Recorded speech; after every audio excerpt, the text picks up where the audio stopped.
Vamos ler a palavra do Senhor. Quero convidá-los a lermos em Juízes, capítulo de número 9, verso de número 8 ao verso de número 15.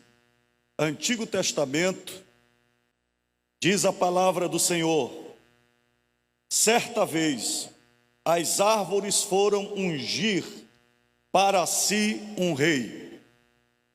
Disseram à oliveira: reine sobre nós. Porém a oliveira lhes respondeu: deixaria eu o meu óleo, apreciado por Deus e pelos homens, para dominar sobre as árvores? Então as árvores disseram à figueira: venha você e reine sobre nós.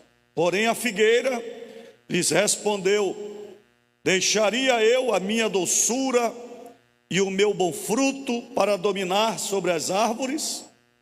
Então as árvores disseram à videira: venha você e reine sobre nós.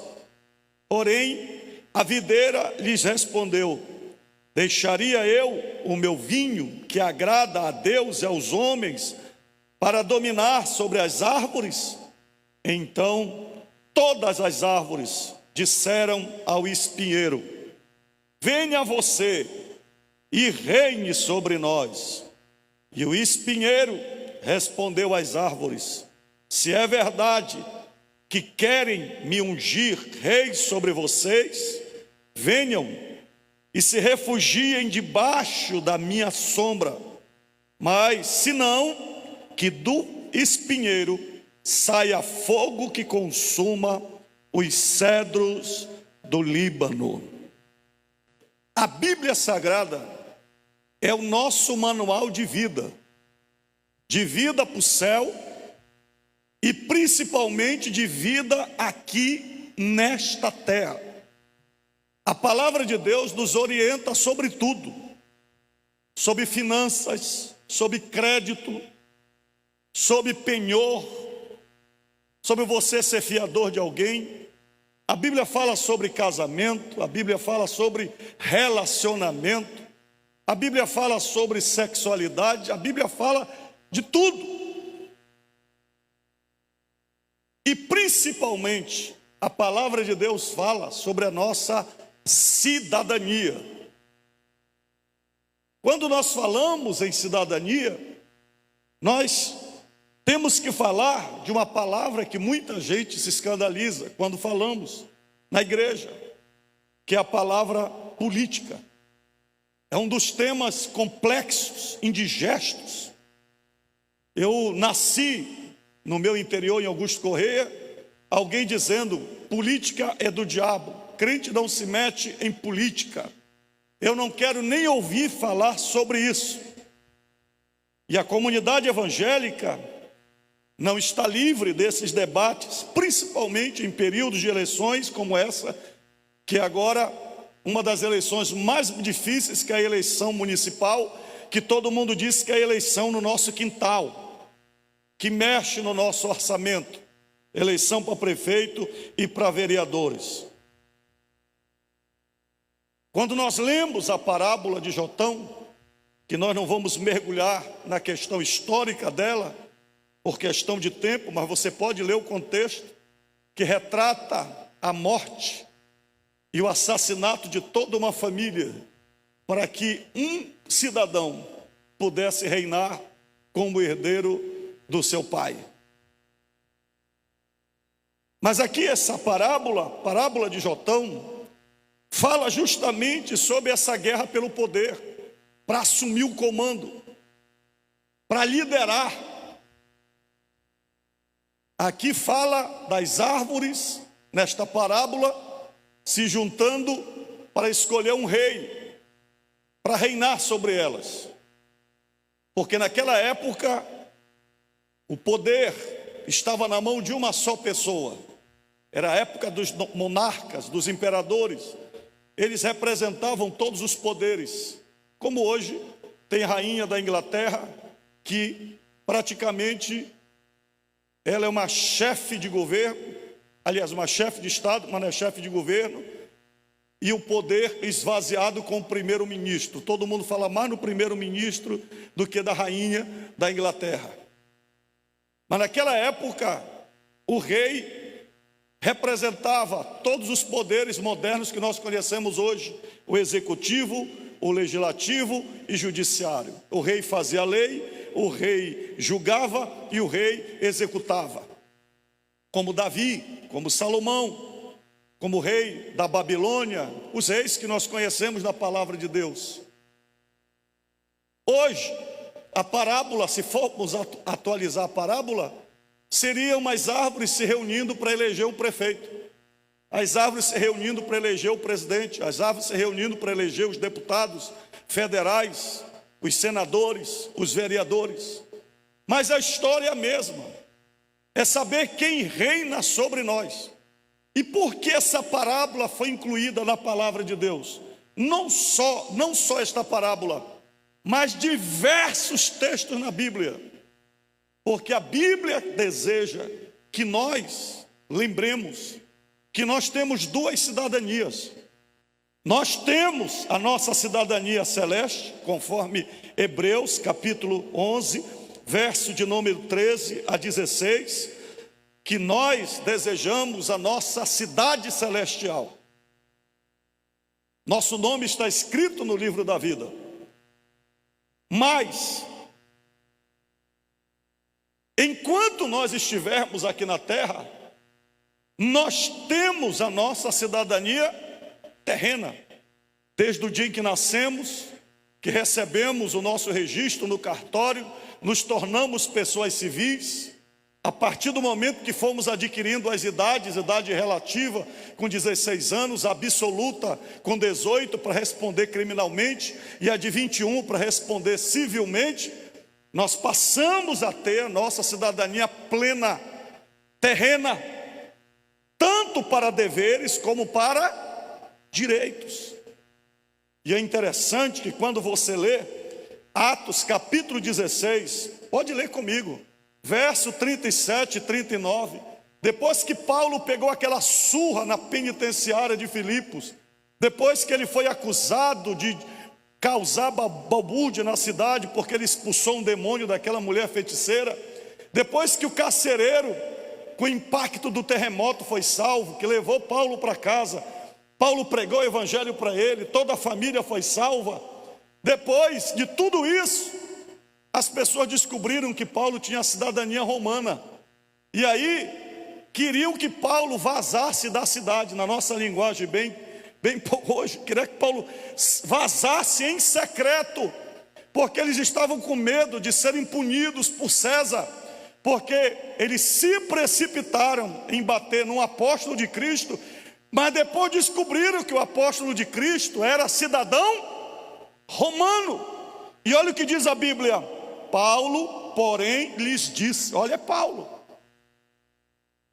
sem ter havido processo formal contra nós, nos açoitaram publicamente e nos jogaram na cadeia, sendo nós cidadãos romanos, querem agora nos mandar embora sem maior alarde? Nada disso, pelo contrário, que eles venham e pessoalmente nos ponham em liberdade. Os oficiais de justiça comunicaram isso aos magistrados. Quando eles souberam que Paulo e Silas eram cidadãos romanos, ficaram com medo. Então foram até eles e lhes pediram desculpas, e relaxando-lhes a prisão, pediram que se retirassem da cidade.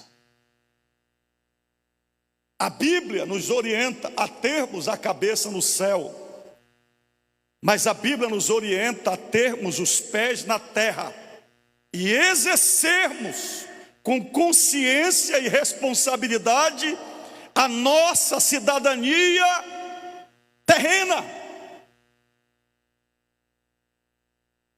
E por que o mundo não quer que crente se meta em política? Justamente para nós não governarmos, porque quem quer governar é o espinheiro. O problema é que as oliveiras do Senhor estão muito ocupadas, as videiras do Senhor estão muito ocupadas, e achando que a liderança da cidade, a liderança do seu bairro, a liderança do sindicato, a liderança da associação não tem importância. Mas se eu disser para vocês que o reino de Deus não é só dentro da igreja, se eu disser que o reino de Deus é sobre todas as coisas, o reino de Deus é sobre a formiguinha, sobre o elefante, o reino de Deus é sobre toda a terra, o reino de Deus domina sobre todo o universo, e Deus exerce o seu governo através da minha vida, quando eu ocupo os espaços e digo: aqui, através da minha vida, Jesus é o Senhor, e Ele vai governar através de mim. A omissão do cristão cidadão, como fizeram as árvores da parábola, permite que o governo do país, do estado e da cidade seja exercido pelo espinheiro, conforme os seus objetivos perversos. Mateus capítulo 22, verso 17 a 21. Diz o texto, tentando as pessoas colocarem Jesus na parede, e tentando experimentar Jesus, os inimigos de Jesus, fizeram aquela pergunta que todos vocês conhecem, mas eu vou ler o texto. Assim sendo, diga-nos o que o Senhor acha. É lícito pagar imposto a César ou não? Mas Jesus, percebendo a maldade deles, respondeu: hipócritas, porque vocês estão me pondo à prova? Mostrem-me a moeda do imposto. Trouxeram-lhe então um denário. E Jesus perguntou: de quem é esta figura e esta inscrição? Eles responderam: de César. Então Jesus disse: deem, pois, a César o que é de César, e o de Deus o que é de Deus. Ah, pastor, eu vou para o céu. Então eu vou para o céu, não vou pagar mais imposto. Pastor, eu vou para o céu, então não quero saber quem é o prefeito, quem é o vereador. Jesus disse: dai a César o que é de César, dê a sua cidade o que é da sua cidade, dê ao seu país aqui na terra o que é do seu país. Enquanto você estiver aí, pague a sua cidadania, seja responsável e dê a Deus o que é de Deus. Sobre nós cristãos repousa a responsabilidade diante de Deus da dupla cidadania. Nós temos que ser excelentes para Deus e temos que ser excelentes diante dos homens. Na maioria das vezes, assim como as árvores da parábola, nós cristãos temos sido omissos e adotado uma atitude passiva em relação ao governo. Em todas as esferas, fomos ensinados pelos nossos pais e até pelos nossos queridos pastores que crente não se mete em política. Com esta atitude, nós temos entregado o governo nas mãos dos espinheiros. Quando eu me omito, quando eu me escondo, quando eu digo que isso é do diabo, porque tudo que eu entrego para o diabo manda. Quem se lembra aqui durante muito tempo alguém dizer que a televisão era do diabo? Levanta a mão. A televisão é do diabo, a gente tinha medo de olhar para a televisão. Mas a televisão passava filmes pornográficos, toda a imundície. Levantou-se pastor Samuel, quase foi excluído da Assembleia de Deus. Se eu contar para vocês aqui o que o pastor Samuel passou de processos de disciplina, a nível nacional, a nível local, porque ele defendia a bandeira: se a televisão é do diabo. Nós vamos expulsar o diabo de dentro da televisão e nós vamos colocar Jesus dentro da televisão e vamos pregar a palavra de Deus.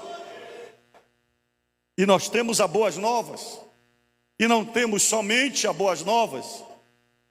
Hoje, quase todas as entidades religiosas têm canais de televisão, não só protestantes, católicos também, pregando a palavra de Deus, falando a palavra de Deus, anunciando a palavra de Deus. E aí a gente pode dizer, não, a televisão não é do diabo, a televisão é de Deus, a ciência, a tecnologia, porque a Bíblia diz que nos últimos dias a ciência se multiplicará. Celular, o YouTube, Instagram, Facebook, o aplicativo Zoom. Nesse período de pandemia, você nunca viu tanto pastor fazendo live, fazendo culto. Eu acho que o diabo se arrependeu de fechar as igrejas. Eu ouvi um rapaz aí, um ateu, ele disse, pelo amor de Deus, acabe a pandemia, que eu não aguento mais.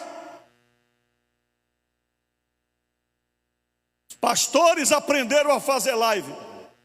Acabava um, entrava outro, acabava um, entrava outro, de manhã, de madrugada, de tarde, de noite.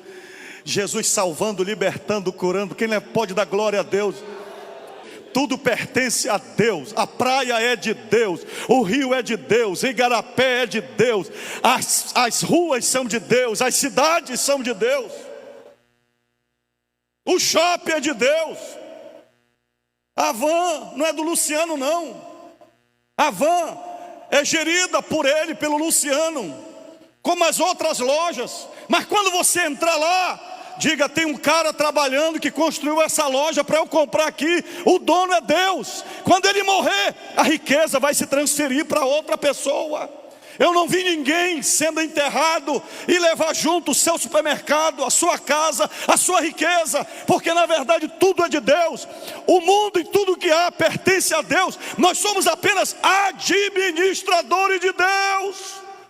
Quando você chegar no shopping, quando você chegar em qualquer lugar, estufe o peito e diz, isso aqui pertence a Deus, é de Deus, eu sou filho de Deus.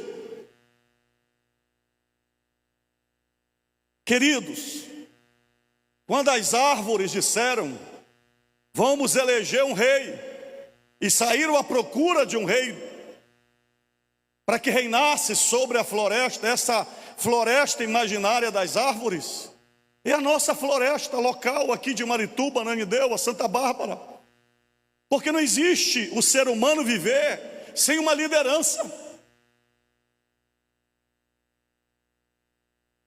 Mas compreenda, em primeiro lugar, que a responsabilidade pelo governo da terra, Deus entregou na mão do homem. O Senhor deu o governo da terra ao homem, a mim e a você. Se você ler Gênesis capítulo 1, verso 26 e o verso 28, por favor, leia. E Deus diz, façamos o ser humano a nossa imagem, conforme a nossa semelhança.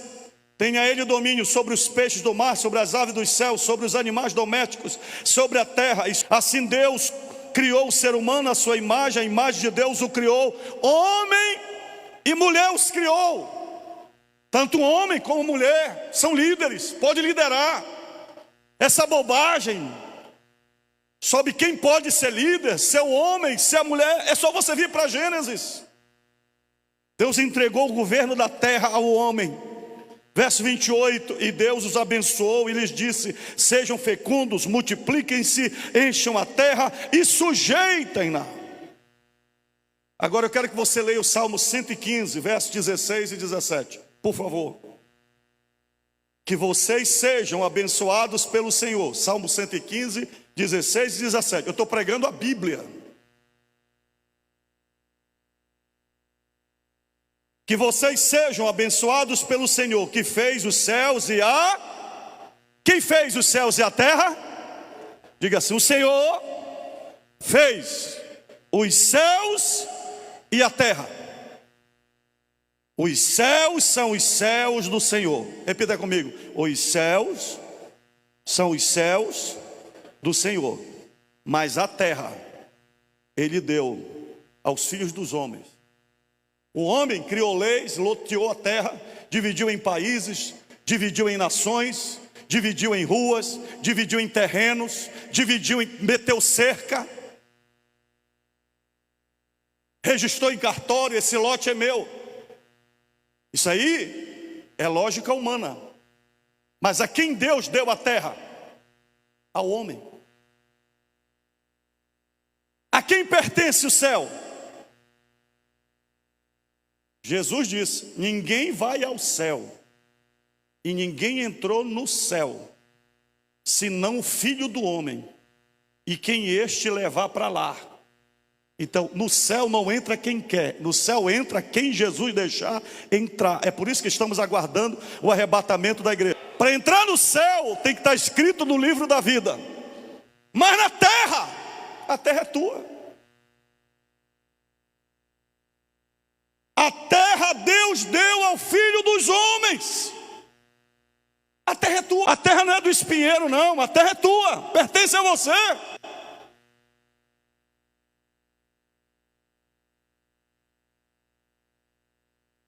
Pastor, e esse domínio da terra? Eu vou dizer, em segundo lugar, para você que a política é uma concepção humana. A palavra política, ela vem da palavra grega polis, que significa cidade. As cidades gregas, Atenas, que é muito conhecida para quem já leu e estudou, se desenvolveu na forma como o cidadão gere a cidade, governa a cidade. E da polis veio a palavra política. As cidades-estados gregos, todas elas buscavam a excelência, o consenso entre os habitantes para que elas pudessem ser administradas. A partir daí surgiu a política, a polis, política. Assim como nós temos história, geografia, nós temos a ciência política. É uma cadeira acadêmica que se estuda qual é a melhor forma de governar uma cidade, de governar um estado, de governar um país. E é claro que quem mergulha nesses assuntos, quem estuda, se torna expert para liderar com sabedoria e ética, ou se torna expert para manobrar, manipular os outros, roubar a cidade, roubar o estado e roubar o país. A política, ela é uma arte ou uma ciência. Arte, porque você aprende a fazer aquilo. E você vê pessoas que passam 30 anos, a vida toda como políticos, se especializam no relacionamento, de como resolver crises, como administrar crises, como negociar. E quanto maior a cidade, quanto maior o estado, quanto maior o país, mais se requer sabedoria para se administrar relacionamentos. Principalmente quando a cidade ela é dividida por culturas diferentes, por tradições diferentes, por valores diferentes. Imagine conciliar dentro da mesma cidade cristãos católicos, cristãos protestantes, macumbeiros, feiticeiros, homossexuais, heterossexuais, os que são a favor do aborto, que são contra os abortos. Porque a cidade não é só para os cristãos, a cidade é para todos. E quem é prefeito governa para todos, ele não governa para a sua congregação. O vereador não governa só para a sua classe, ele governa para a cidade, o governador. Da mesma forma. E aí você aprende. Há muita coisa para falar. Mas você aprende sobre o que se fala na televisão e nos debates, sobre política interna, política externa. O que é política interna? São todos e qualquer projeto para melhorar a sociedade. Política externa é o relacionamento entre as nações. É por isso que você ouve falar na ONU, a Organização das Nações Unidas, São cabeças tentando juntar países tão diferentes, como países muçulmanos, como países como Israel, que é judeu, países latino-americanos, países europeus que são mais ricos. Como coordenar o mundo num só pensamento? É a política externa. Política interna, como administrar os estados do norte que são mais pobres, com os estados do sul, sudeste que são mais ricos. Como fazer isso?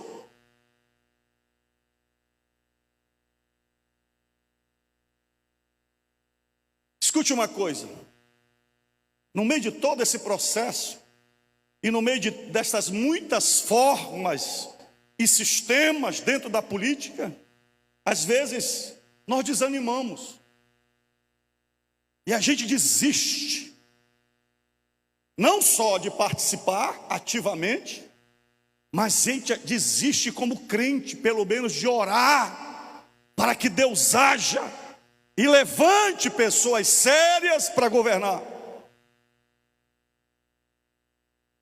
Sexto lugar, o crente deve exercer a cidadania para a bênção da nação. Em todo lugar da Bíblia, se você ler, você vai encontrar Deus levantando homens e mulheres, em determinadas épocas, em determinadas estações, determinados períodos. Deus levantando homens e mulheres, de acordo com seus valores, para estabelecer os seus planos e os seus projetos.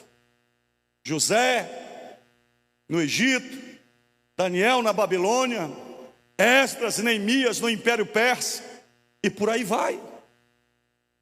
Eu quero que você leia Jeremias capítulo 29, verso 5 e 7.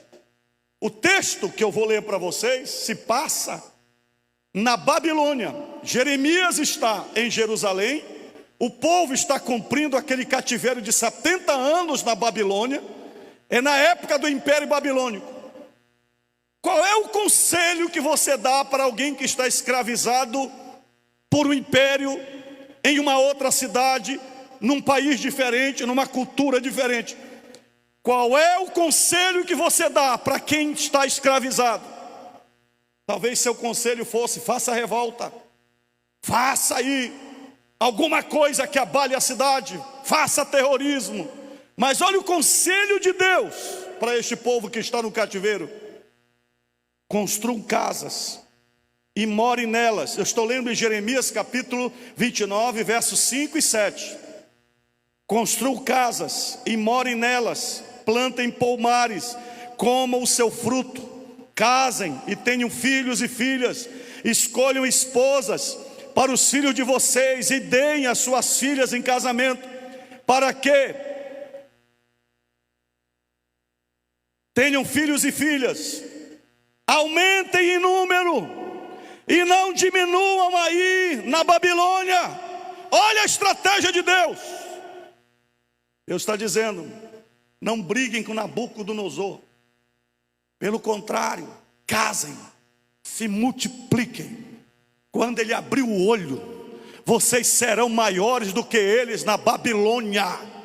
Tomem conta da cidade. Você está entendendo alguma coisa de Deus ou não? O que é que Deus está dizendo para nós aqui em Marituba? Em vez de brigar, se multipliquem, ganhem almas para Jesus, invadam as escolas, as universidades, influenciem, assumam tudo o que for possível.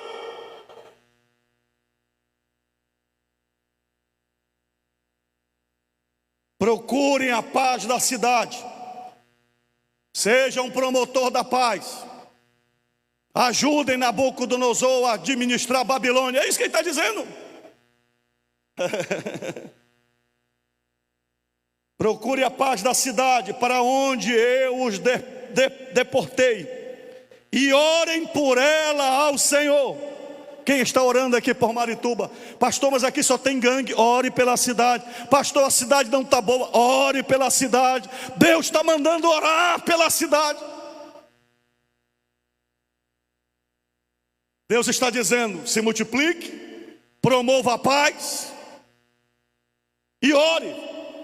Deus está dizendo: faça a sua parte exerça a sua cidadania dentro do que é possível e permitido por lei. E ore a mim, porque o que vocês não puderem fazer, eu vou entrar em cena e vou agir e vou fazer, diz o Senhor. Porque na sua paz vocês terão paz. Terceira coisa que eu quero falar com vocês. Meu amado irmão, pelo amor de Deus, exerça a sua cidadania. Se você não tem o dom, se você não tem o talento, se você é uma videira que está envolvida em outra coisa, se você é a figueira que está produzindo em outros lugares, se você é a videira que não tem chamado para liderar, mas seja consciente em não votar em espinheiro.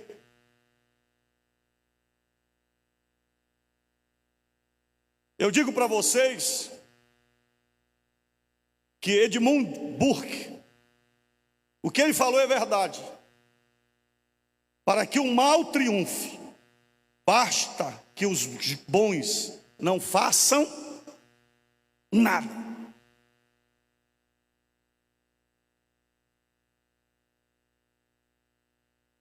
Você está vendo que o espinheiro está se levantando. Você está vendo que o espinheiro está se aparelhando.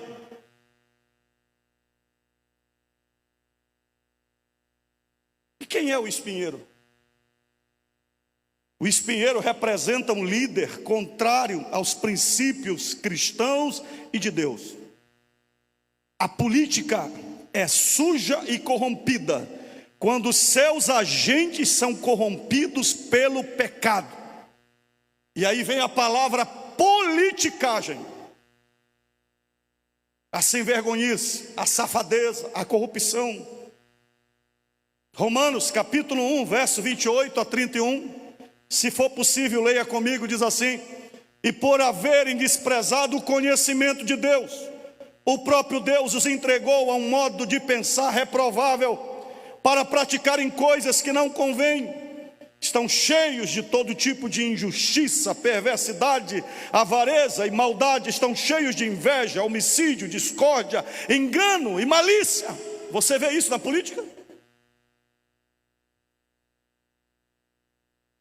Estão cheios, são difamadores, caluniadores, inimigos de Deus, insolentes, arrogantes, orgulhosos, inventores de males. Como é que alguém pode inventar um artifício para roubar, quando o povo está precisando de respirador para se tratar? Como é que alguém pode imaginar um troço desse? Ganhar com a morte, com o sofrimento dos outros.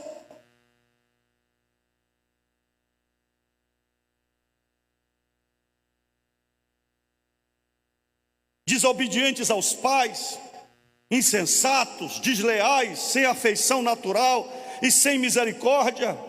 Embora conheçam a sentença de Deus de que os que praticam tais coisas são passíveis de morte, eles não somente as fazem, mas também aprovam os que as praticam.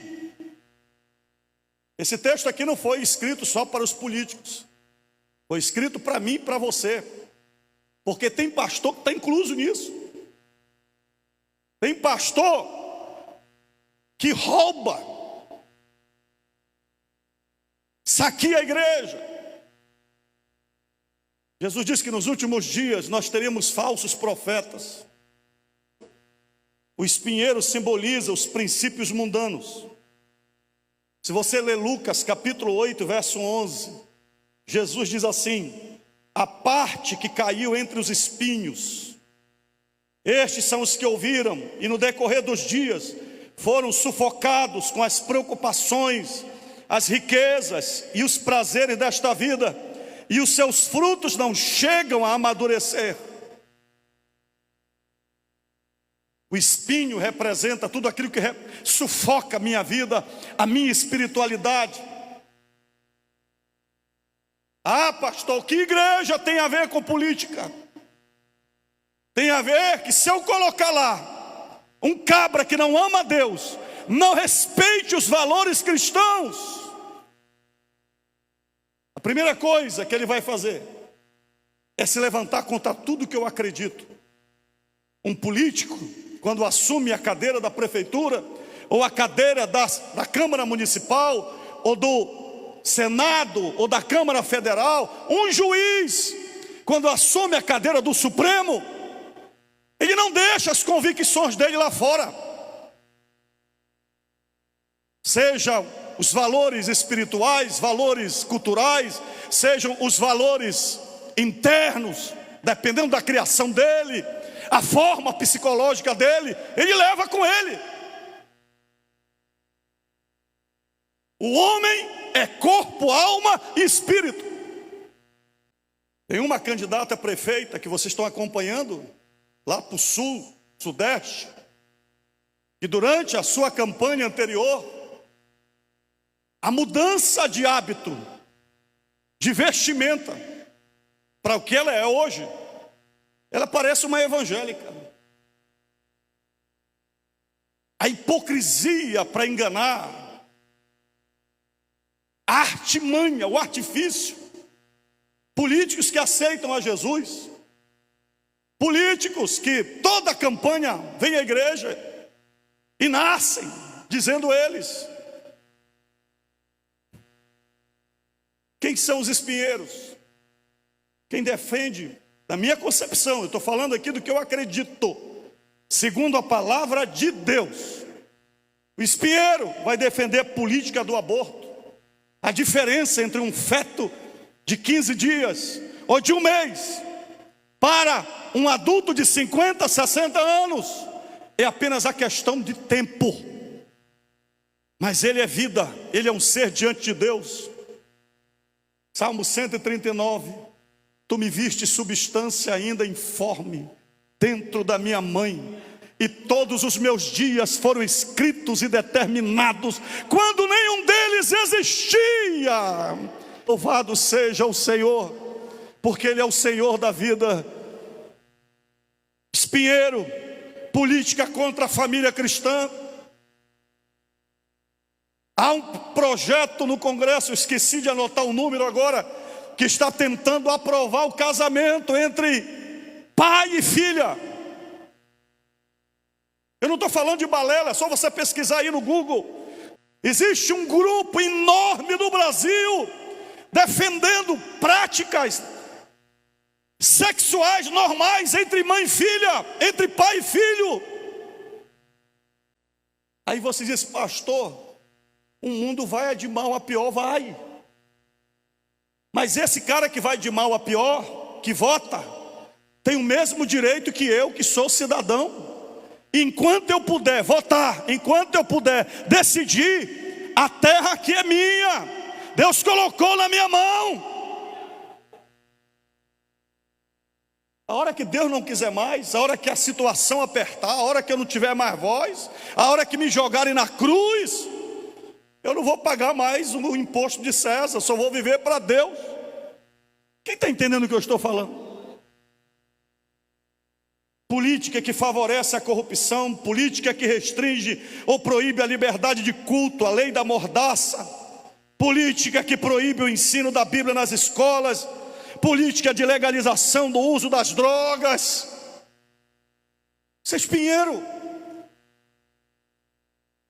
A minha pergunta é, como é que você vai votar em espinheiro?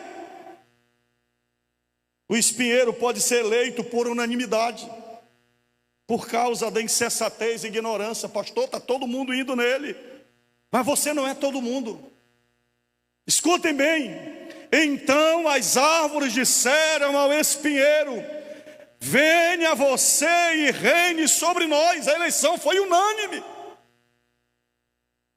A figueira votou no espinheiro, a videira votou no espinheiro.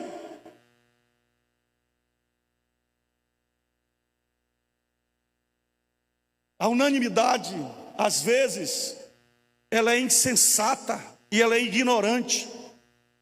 Você não pode ser um João, vai com os outros, ou Maria vai com as outras, perdão as Marias. Você é filho de Deus. Em primeiro lugar, você tem que perguntar: Senhor, esse homem está de acordo com a tua vontade? Ele defende os teus valores? Ainda que todo mundo esteja votando nele, não vote.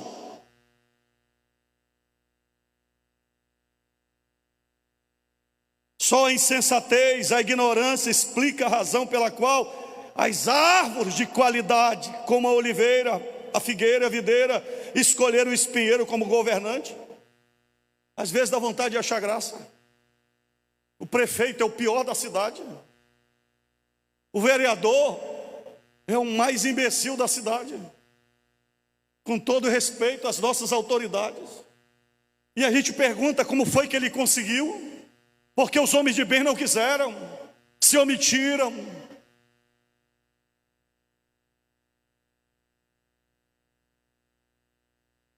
Como foi que Hitler conseguiu ser imperador da Alemanha? Mussolini. Pessoas terríveis, maldosas. Nós somos responsáveis pelas nossas escolhas. Depois do dia 15 de novembro, você vai orar a Deus. Ah, Senhor! Deus diz: não fui eu que votei, a terra pertence a vocês. Os céus, quem manda aqui no céu sou eu. O diabo, eu expulsei o diabo daqui. Expulsei daqui. E lá, vocês continuam escolhendo os filhos dele para reinar sobre vocês. O espinheiro é oportunista. Veja o verso 15. E o espinheiro respondeu às árvores: se é verdade que querem me ungir rei sobre vocês. O espinheiro está sempre disponível, porque ele vive à custa dos cidadãos de bens. É o mais malandro. Tem a cantada fácil. Diálogo aberto. Geralmente não dão nenhum fruto. Qual é o fruto que dá espinheiro? Já viu? Qual é a empresa que ele construiu? Qual é o emprego? Para quem ele dá emprego? Olhe para a vida familiar dele. Olha para os filhos dele. Para a esposa dele.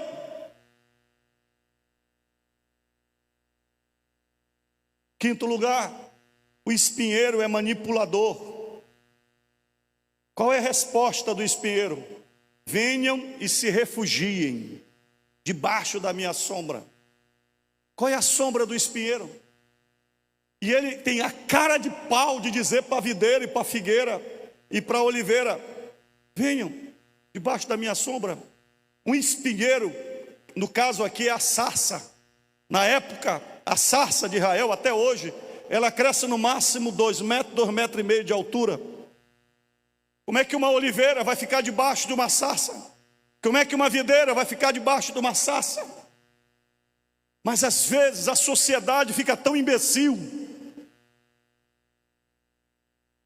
que nós acreditamos que alguém incompetente vai conseguir levar uma cidade ao desenvolvimento, que vai dar sombra. Sexto lugar, o espinheiro é mentiroso. Venham e se refugiem debaixo da minha sombra. Não tem sombra, irmão. Nunca vai ter sombra. Nunca vai dar nada. Sétimo lugar, o espinheiro é orgulhoso e prepotente. Veja o verso 15 do capítulo 9.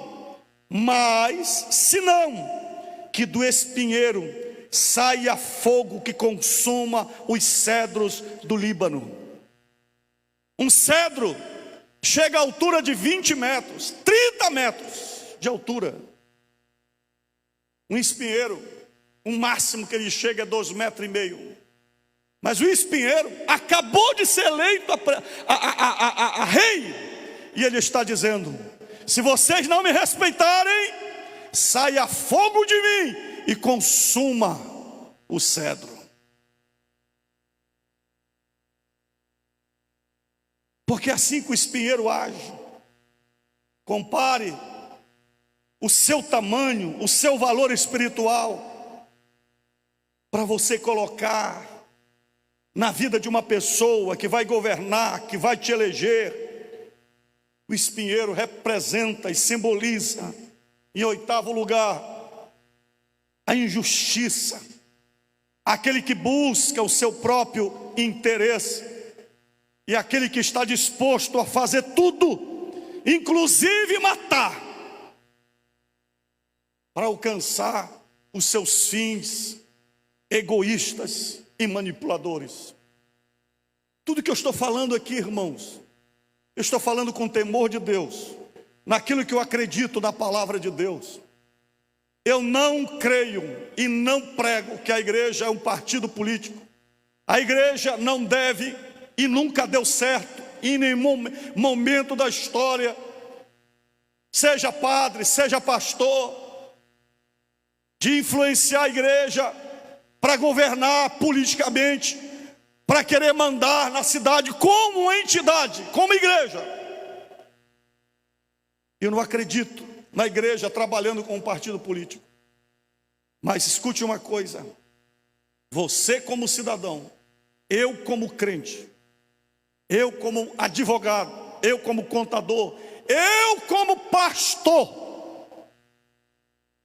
que dependo da autorização da Constituição e dos próprios políticos que eu mando para lá, para saber se eu vou ter autorização para entrar nos hospitais, nas penitenciárias, nas casas, para pregar a palavra de Deus. Eu como pastor, e você como crente, tem que avaliar muito bem em quem você vai escolher como seus representantes. Olhe, veja, observe na igreja, veja quem está se apresentando. E você vai deixar de escolher um irmão que fala língua estranha como você, que prega a palavra de Deus como você, que ama Jesus como você, para votar no espinheiro. Aí você diz: pastor, o que é que nós devemos fazer para Deus matar os espinheiros? O juízo final, Deus vai tratar com cada espinheiro. No momento, Deus está dizendo para nós agirmos e para nós orarmos.